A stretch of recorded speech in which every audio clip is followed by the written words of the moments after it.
నమస్తే, welcome to Disha TV.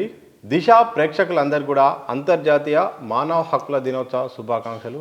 మరి ప్రపంచవ్యాప్తంగా, దేశవ్యాప్తంగా, రాష్ట్రాల వ్యాప్తంగా మరి మానవ హక్కులు మరి ఉల్లంఘన జరుగుతుందా, లేకపోతే వాళ్ళ హక్కులను కాపాడే విధంగా మరి చట్టాలు ఉన్నాయా, ఇంకేమేమి ఉండాల్సిన అవసరం ఉంది, జరుగుతున్న పరిణామాలపై మాట్లాడి తెలుసుకునే ప్రయత్నం చేద్దాం. మనతో పాటు మానవ హక్కుల వేదిక సలహాదారు జీవన్ కుమార్ గారు ఉన్నారు. సార్ నమస్కారం.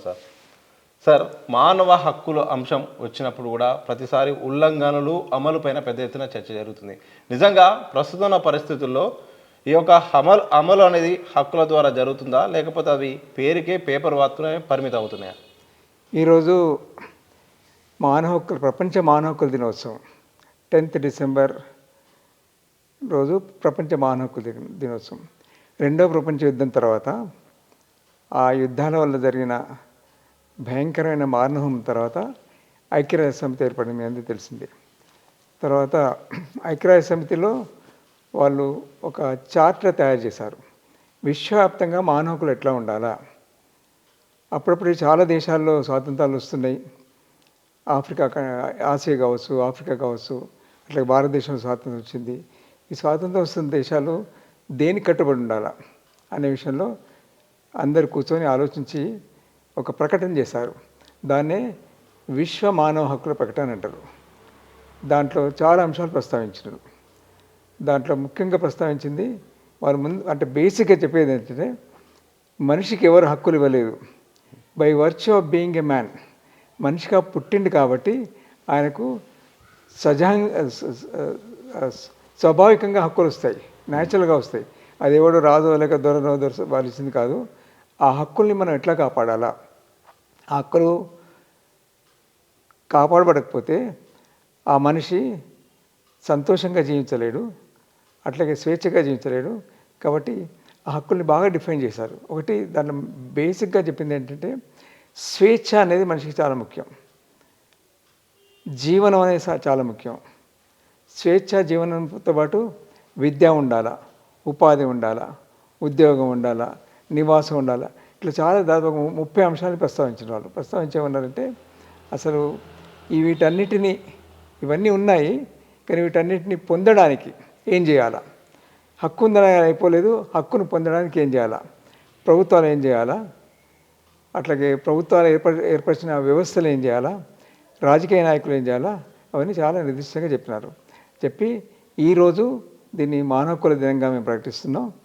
ఈరోజు ప్రతి సంవత్సరం ప్రపంచవ్యాప్తంగా రివ్యూ జరుగుతుంది అని చెప్పి వాళ్ళు దాంట్లో ఒక హ్యూమన్ రైట్స్ కౌన్సిల్ కూడా ఏర్పరిచారు. ఆ హ్యూమన్ రైట్స్ కౌన్సిల్ రెగ్యులర్గా ప్రపంచవ్యాప్తంగా రిపోర్ట్ తెప్పించుకుంటుంది. 6 ఏళ్ళకు ఒకసారి ఆ యూపీఆర్ రివ్యూ అంటారు, అంటే యూనిట్ పబ్లిక్ రివ్యూ అని చేస్తారు. దాంట్లో మాలాంటి వాళ్ళు మన భారతదేశం గురించి, రాష్ట్రం గురించి రిపోర్ట్స్ పంపిస్తాం. దాని గురించి అక్కడ జెనీవాలో పెద్ద మీటింగ్ అవుతుంది. అన్ని దేశాల వాళ్ళు వస్తారు, దేశాల హోంమంత్రులు, ఐఏఎస్ ఆఫీసర్లు, వాళ్ళ ముందు ప్రశ్నలు పెడతాం. ఇట్లా అంటున్నారు కార్యకర్తలు, మీరు ఏమంటారు అంటే, ఇదంతా ఒక ప్రాసెస్. ఇదంతా కూడా ప్రభుత్వాలు చట్టబద్ధంగా పరిపాలించాలా, ప్రభుత్వాలు జాగ్రత్తగా వ్యవహరించాలా, ప్రభుత్వాలకు ప్రజల రెఫరెన్స్గా ఉండాలా. ప్రజల్లో ఎట్లా ఉన్నారు, వాళ్ళ జీవనం ఎట్లా ఉంది, వాళ్ళ హక్కులు అనుభవిస్తుందా లేదా, ఆ హక్కులు అనుభవించడానికి వాళ్ళు ఎటువంటి పాలసీలు తీసుకోవాలనే విషయంలో ఈ యుఎన్ఓ, యునైటెడ్ నేషన్స్ ఆర్గనైజేషన్లో ఉండే మానవ హక్కులు ఎప్పుడు రివ్యూ సమీక్షిస్తుంటుంది, మానిటర్ చేస్తుంటుంది. అది విషయం. అయితే అన్ని దేశాలు అంటే ఇప్పుడు వాళ్ళు ఏం చెప్పారంటే, మేము ఇవన్నీ చెప్తున్నాము, చాలా దేశాల్లో కొత్తగా స్వతంత్రాలు వచ్చినాయి, ఇవన్నీ మీ రాజ్యాంగాలలో పొందుపరచడానికి ప్రయత్నించండి అన్నారు. అట్లాగే భారతదేశంలో అప్పటికే అంబేద్కర్ గారు, అట్లాగే రాజ్యాంగ కమిటీ దేశం అంతా తిరిగి వాళ్ళు కొన్ని హక్కులు తయారు చేసుకున్నారు. కానీ ఇది వచ్చిన తర్వాత చాలా వివరంగా ఉంది కాబట్టి దాదాపుగా ఇవన్నీ దాంట్లో పొందుపరిచినారు.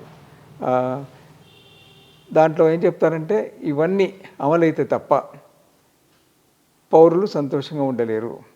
తర్వాత పౌరులు ప్రభుత్వాన్ని ఎన్నుకుంటున్నారు కాబట్టి పౌరులకి ఈ బాధ్యత ఉంది, ప్రభుత్వాన్ని సరిగ్గా నడిపించుకోవాలా, అట్లాగే ప్రభుత్వం పౌరుల పట్ల చాలా గౌరవంగా ఉండాలా, వాళ్ళు సంతోషంగా బతకాలంటే ఏం చేయాలా, అవన్నీ మీ రాజ్యాంగాలు రాసుకొని మీరు పథకాలు తయారు చేసుకోండి అని చెప్పినారు. అట్లాగే దాదాపు అన్ని రాజ్యాలలో అన్ని రాజ్యాంగాలలో అప్పుడు స్వాతంత్రం వచ్చిన కావచ్చు 1950 వరకు వచ్చిన ఆఫ్రికన్ కంట్రీస్ కావచ్చు దాదాపు ఇవన్నీ దాంట్లో ఇంక్లూడ్ చేయడానికి ప్రయత్నాలు జరిగినాయి కూడా.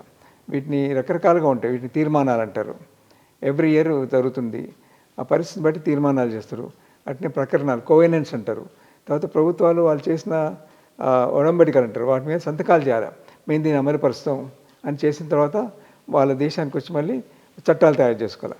ఇట్లా ఇది ఒక ప్రాసెస్. ఈ ప్రాసెస్ అంతా కూడా హక్కుల్ని గౌరవించడానికి, హక్కుల్ని కాపాడడానికి చేసే ఒక ప్రాసెస్. అయితే ఉల్లంఘన అంశం కూడా చాలా వరకు వినిపిస్తుంది. హక్కులు ఉన్నాయి కానీ చాలా వరకు మాత్రం అసలు అమలు కావట్లేదు. చాలా వరకు కాగితాల వరకే పరిమితం అవుతున్నాయి. చాలా మంది సామాన్యులకు కూడా అసలు న్యాయం జరగట్లేదని ఒక ప్రశ్న కూడా వస్తుంది. నిజమే సార్? అవును. అంటే రాజ్యాంగంలో హక్కులు చాలా ఉన్నాయి. అంబేద్కర్ రాష్ట్ర రాజ్యాంగంలో హక్కులు చాలా ఉన్నాయి. కానీ హక్కులు అమలైనప్పుడే కదా మనిషి జీవితంలో మార్పు వచ్చేది. ఏమవుతుందంటే అమలుపరిచే పద్ధతిలో, అమలుపరిచే ప్రాసెస్లో చాలా పొరపాటు జరుగుతుంటాయి.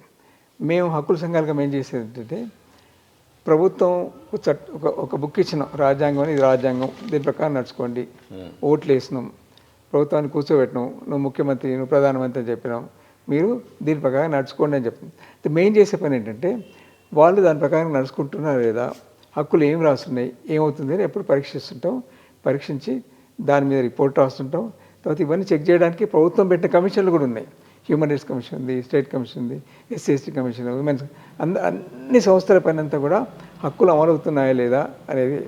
ఎన్ని సంస్థలు ఉన్నప్పటికీ, ఎన్ని సంస్థలు మీరు అడిగిన ప్రశ్నకు ఎన్నో సంస్థలు ఉన్నాయి. దాదాపు 16 సంస్థలు పనిచేస్తాయి అక్కడ రంగంలో. మాలాంటి వాలంటీర్ ఆర్గనైజేషన్స్ కాకుండా ప్రభుత్వానికి సంబంధించిన సంస్థలు చాలా పనిచేస్తాయి. అయినప్పటికీ వయలేషన్స్ బాగా, అంటే ఉల్లంఘనలు బాగా అవుతుంటాయి. ఎందుకంటే ప్రభుత్వం పూర్తిగా ప్రజాస్వామీకరణ జరగలేదు ఇంకా. ముఖ్యంగా భారతదేశ ప్రభుత్వం ఏంటంటే భారతదేశం పూర్తిగా ఫ్యూడల్ సమాజం నుంచి మెల్లమెల్లగా కొంత మార్పు వచ్చింది. ఇది పూర్తి క్యాపిటలిస్ట్ కాదు, పూర్తి ఫ్యూడల్ కాదు, ఒక సెమీ ఫ్యూడల్ సమాజం. దీంట్లో ఇంకా ఫ్యూడల్ భావజాలం ఉంది, క్యాపిటలిస్ట్ భావజాలం ఉంది. తర్వాత ఇక్కడ వైవిధ్యమైన జీవితం ఉంది.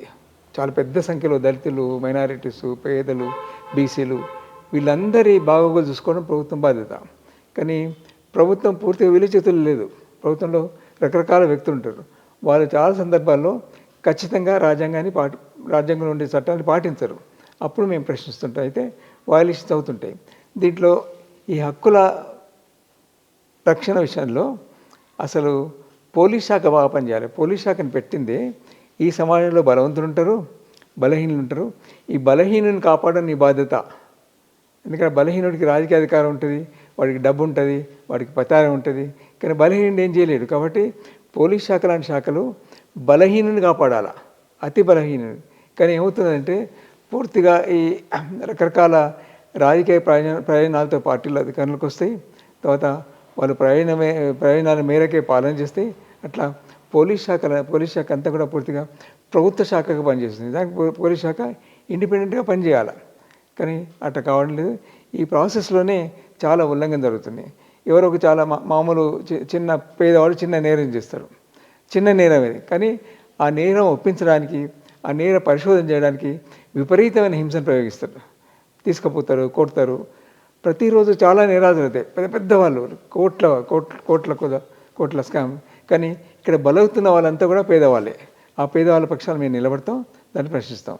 సార్, కొన్ని అంశాలు, ఒక 3 అంశాలు తెరపైకి వస్తున్నాయి. ఒకటి లాకప్ డెత్లకు సంబంధించిన అంశము, ఇంకొకటి ఫేక్ ఎన్కౌంటర్స్, అలాగే ఫేక్ కేసులు. చాలామంది సామాన్యులు వాళ్ళకి తెలియకుండానే వాళ్ళపై కేసులు పడి జైలు శిక్ష కొన్ని సంవత్సరాల పాటు కొనసాగుతుంది. ఇక ఫేక్ ఎన్కౌంటర్లని, ఇలా మొత్తానికి లాకప్ డెత్లు, ఈ 3 అంశాల చుట్టూ కూడా ఎక్కువగా కూడా ఈ మానవ హక్కులకు సంబంధించిన ఫిర్యాదులు కూడా వస్తున్నాయి. మీకు ఏం చెప్తారు? అవును, నేను దాదాపు 50 సంవత్సరాలుగా ఈ పోలీస్ వైలెన్స్ మీద పనిచేస్తున్నాను. పోలీస్ వైలెన్స్లో ఒకటి మీరు చెప్పినట్టుగా లాకప్ డెత్స్. అంటే ఒక మనిషిని అరెస్ట్ చేసిన తర్వాత లాకప్లో తీవ్రంగా చిత్రహింసలు పెట్టడం వల్ల ఆయన చనిపోతాడు. రెండవది ఎన్కౌంటర్స్ అని చెప్పారు కదా. ఎన్కౌంటర్స్ అంటే ఒకప్పుడు ఎన్కౌంటర్ స్టోరీ ఏంటంటే, ఒకవేళ పోలీసులు, నక్సలైట్లు లేక ఎవరైనా వాళ్ళు పట్టుకోదలుచుకున్న వాళ్ళు ఎదురుపడ్డప్పుడు ఇద్దరు ఫైరింగ్ చేసుకుంటే దాంట్లో ఆత్మరక్షగా మేము కాల్చినాం, దాంతో ఆయన చనిపోయిన చెప్తారు వాళ్ళు. కానీ ఎన్కౌంటర్స్ ఎట్లా మొదలైనాయి అంటే వెంగళరావు టైంలో మొదలైనాయి. ఉమ్.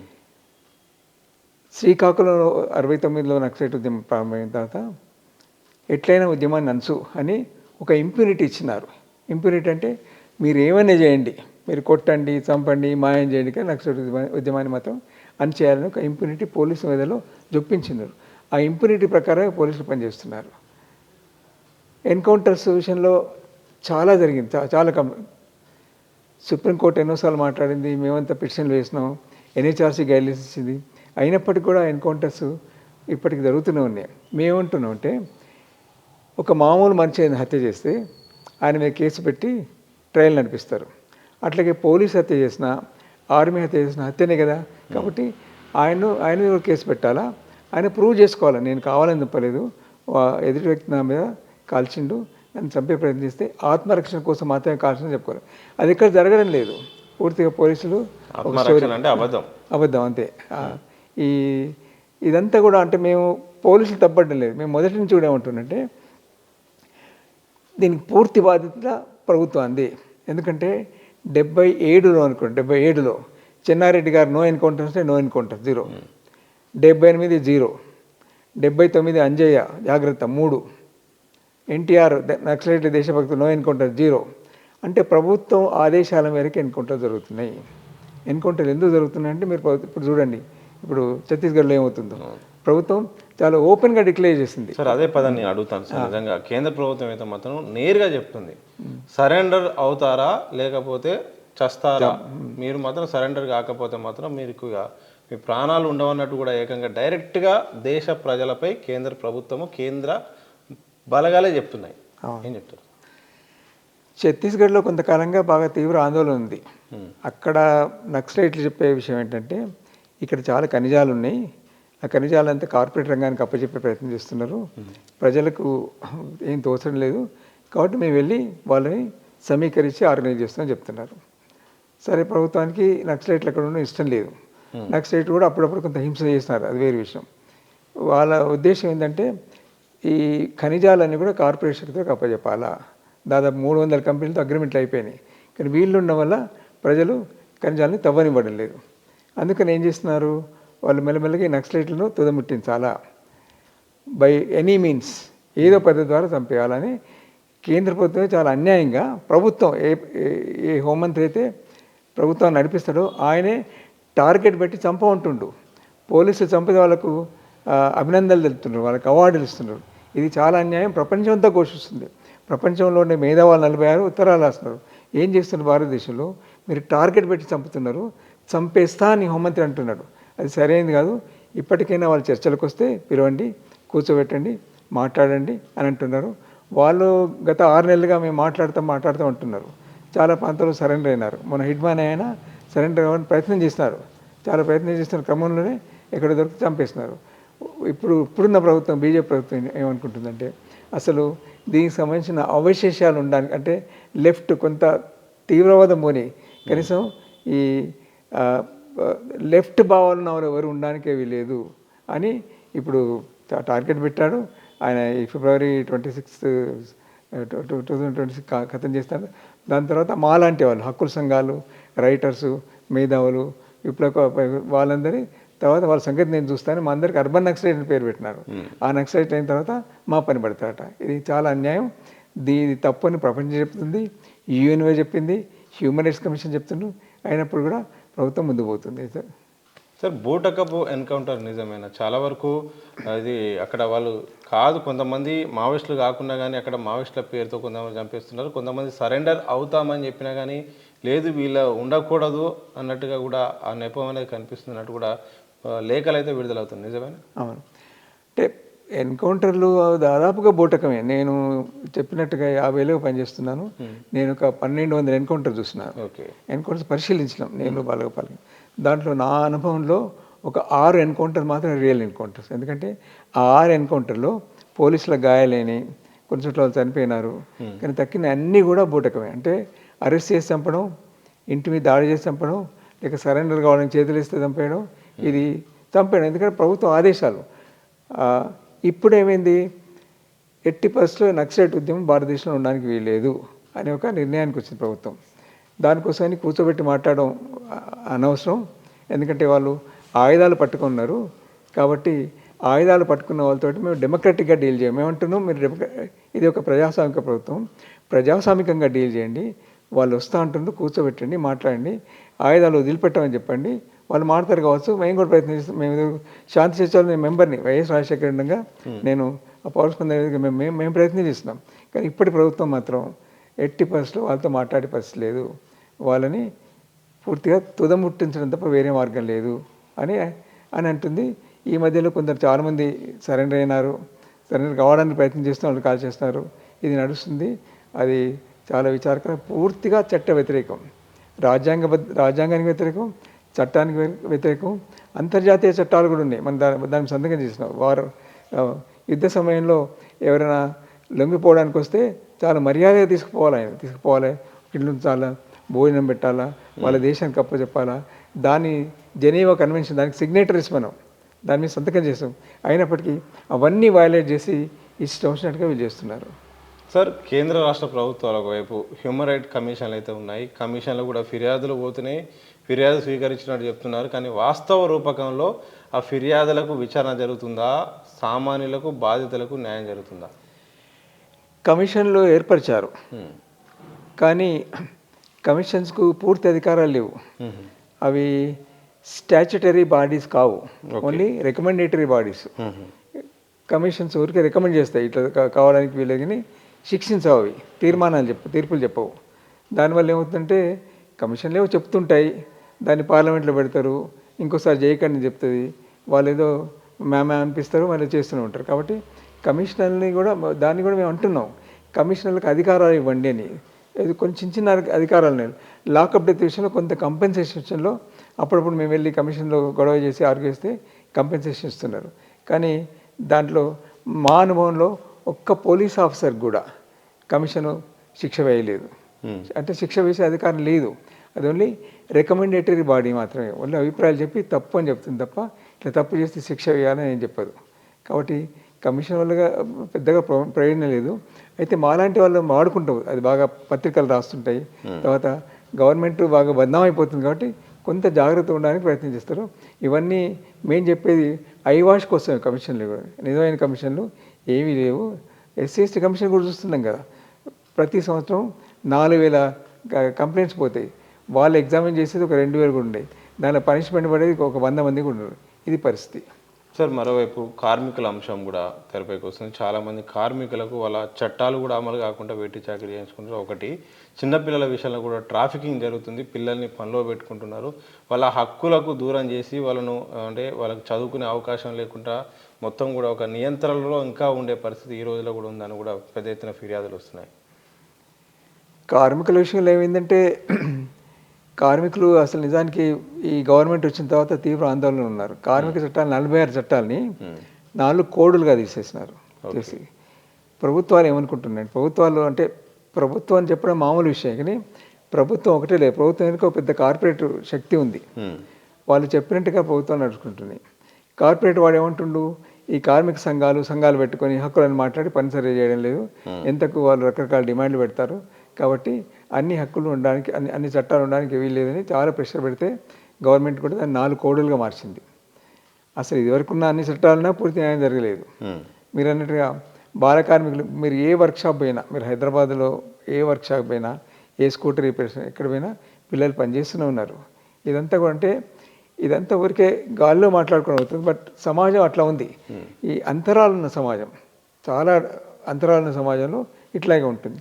మొత్తం భారతదేశంలో ఈ మధ్యన ఒక రిపోర్ట్ వచ్చింది, 1% కుటుంబాలు దేశంలో ఉండే 50% సంపదను కలిగి ఉన్నాయి.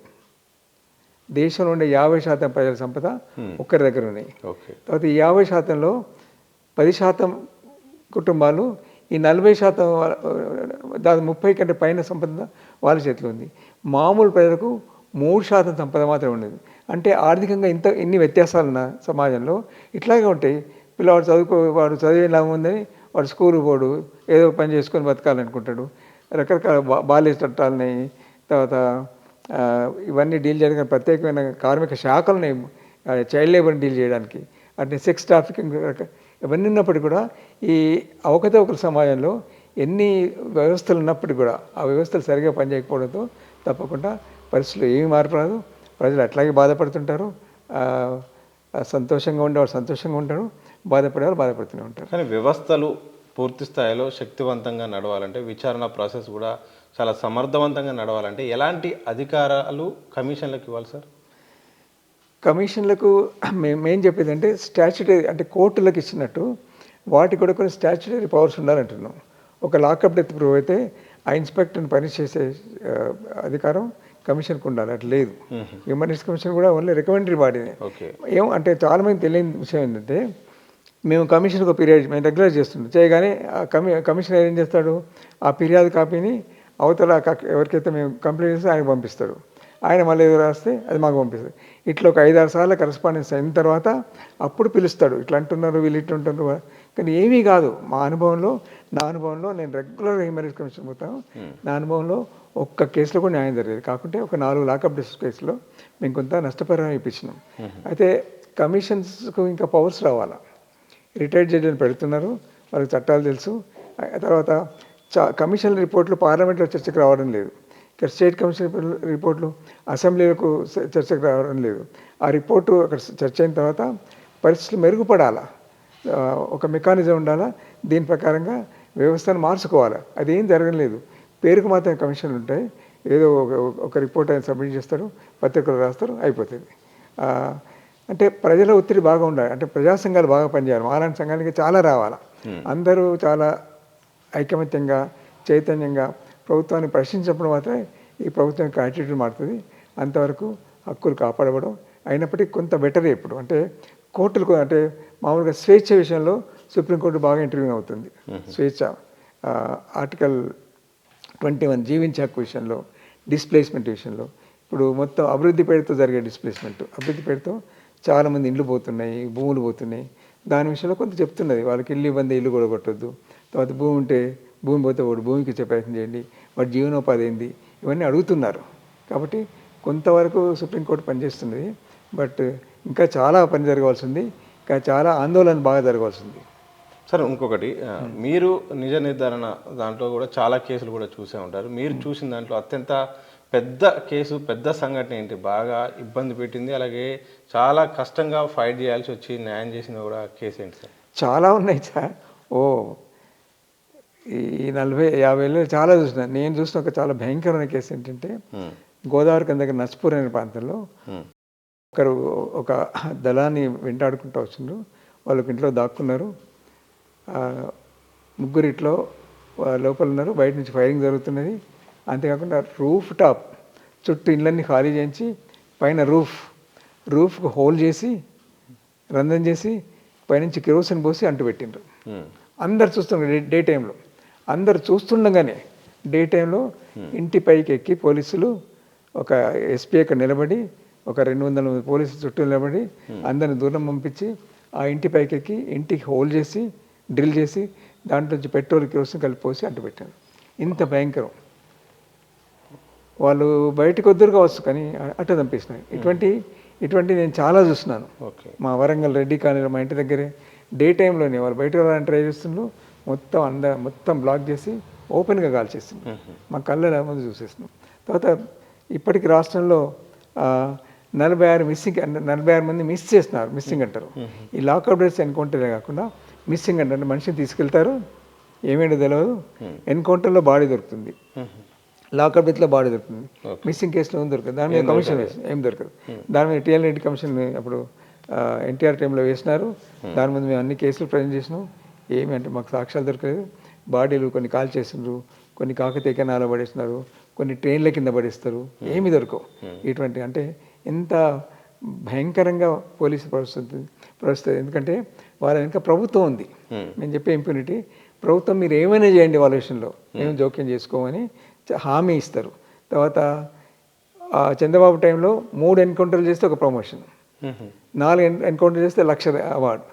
ఇవన్నీ మేము ఛాలెంజ్ చేసినాం. ఇవన్నీ మేము సుప్రీంకోర్టు దాకపోతే సుప్రీంకోర్టు మళ్ళీ పోలీస్ అసోసియేషన్ స్టే తీసుకొచ్చింది. అంటే ఇంత భయంకరంగా పరిస్థితి. అంటే మేము మొదటి నుంచి ఏం చెప్తామంటే మీరు నక్సలైట్ల విషయంలో అట్లా అంటున్నారు, కానీ పోలీసులకు కనుక ఆ సంస్కృతి వస్తే ఎవరైనా చంపుతారు. అది రాయలసీమలో అదే జరిగింది. ఫ్యాక్షన్ వాళ్ళని కూడా కాల్ చేస్తున్నారు, ఓకే. ఎందుకంటే ఇవాళ వాడితోటి. ఇది పరిస్థితి. ఇప్పుడు కొంత తగ్గిందనుకోండి, అంటే ఉద్యమాలు బాగా బలపడ్డాయి. కొంత వరల్డ్ బ్యాంక్ లాంటి బ్యాంకులు మీరు ఇట్లా చేస్తే మేము లోన్లు ఇవ్వమంటున్నారు, ఐఎంఎఫ్. కొంత ఈ రుణాలు ఇచ్చే సంస్థలు కూడా మీ రికార్డ్ ఏందని అడుగుతుంది. కాబట్టి కొంత తగ్గింది, కానీ ఛత్తీస్గఢ్లో మాత్రం పరిస్థితి ఏం మారలేదు, చాలా భయంకరంగా ఉంది. సో మతం ఈ మధ్య కూడా అంశం ప్రస్తావనకు వస్తుంది. మతం పరంగా కూడా చాలా వరకు కూడా ఇటు బెదిరింపులు, దాడులు జరుగుతున్నాయి. ఈ మధ్యకాలంలో ఇంకెక్కువ జరిగింది. మీరు గమనించింది ఏంటి సార్ ఈ మధ్యకాలంలో?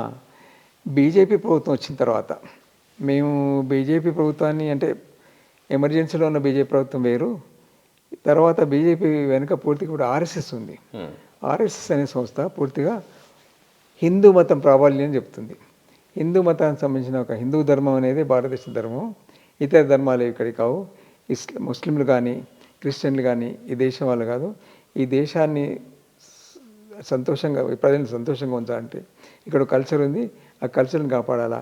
ఆ కల్చర్ని కాపాడాలంటే మీరంతా హిందువులాగా బిహేవ్ చేయాలని బాగా హిందూ తాత్విక ధోరణిని అందరిలో ఎక్కించినారు.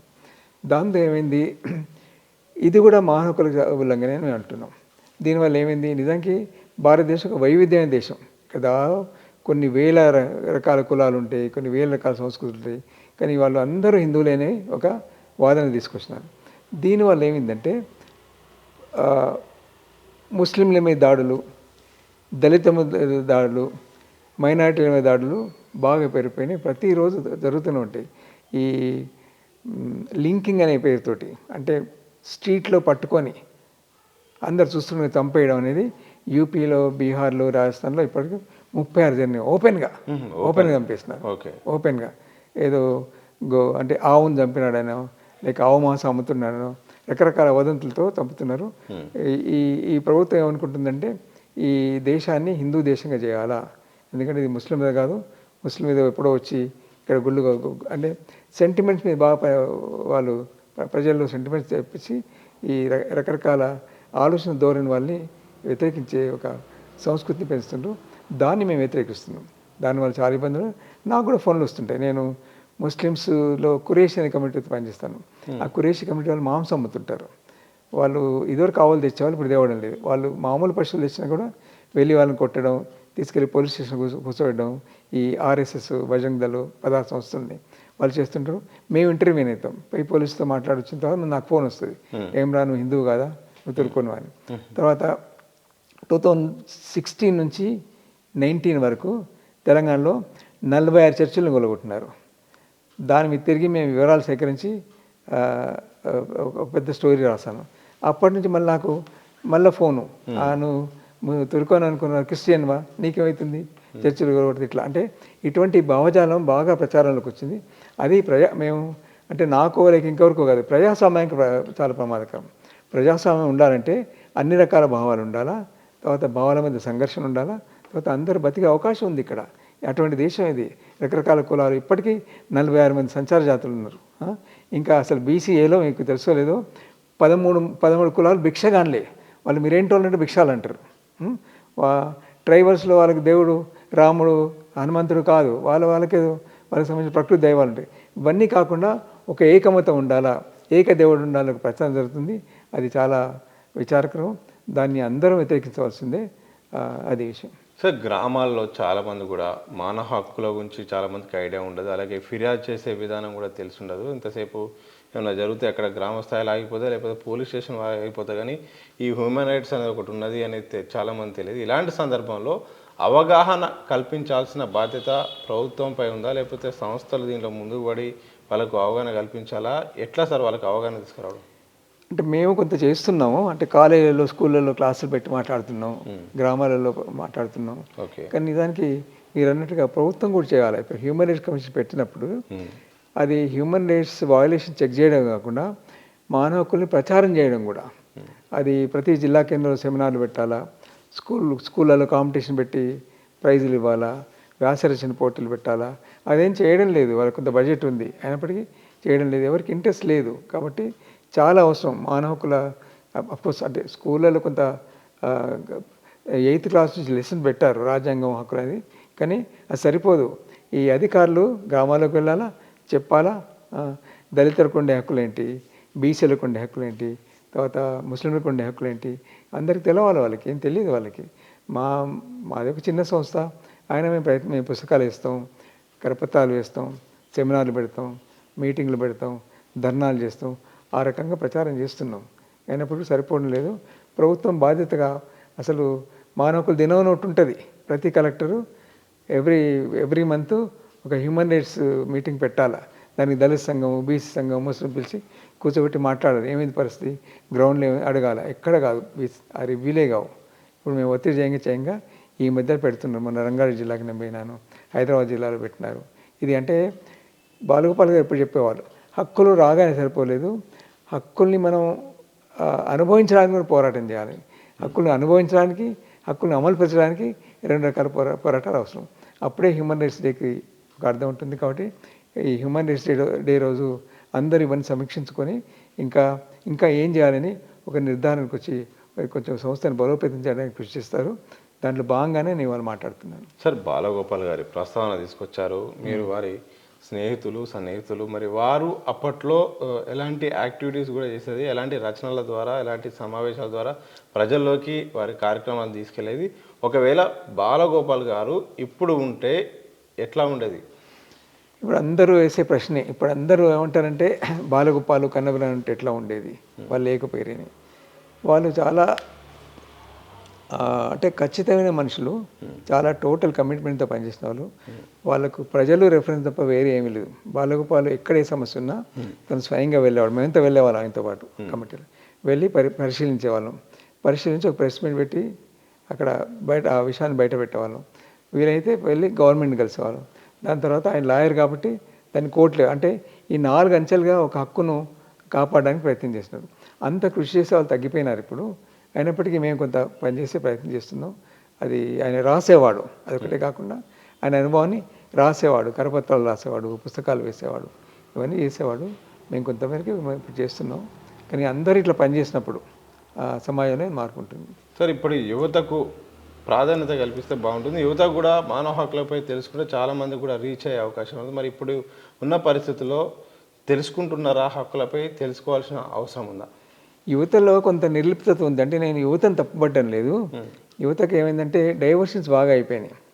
అంటే సెల్ ఫోను, మీడియానే కాకుండా యువతలో చాలా అబద్ధత భావం చాలా వచ్చింది. నేను ఇంత చదువుకున్న ఉద్యోగాలు లేవే అని. ఎందుకంటే ప్రభుత్వాలు ఉద్యోగాలు ఇచ్చే పని బాగా తగ్గించేసినాయి. మొత్తం కార్పొరేట్.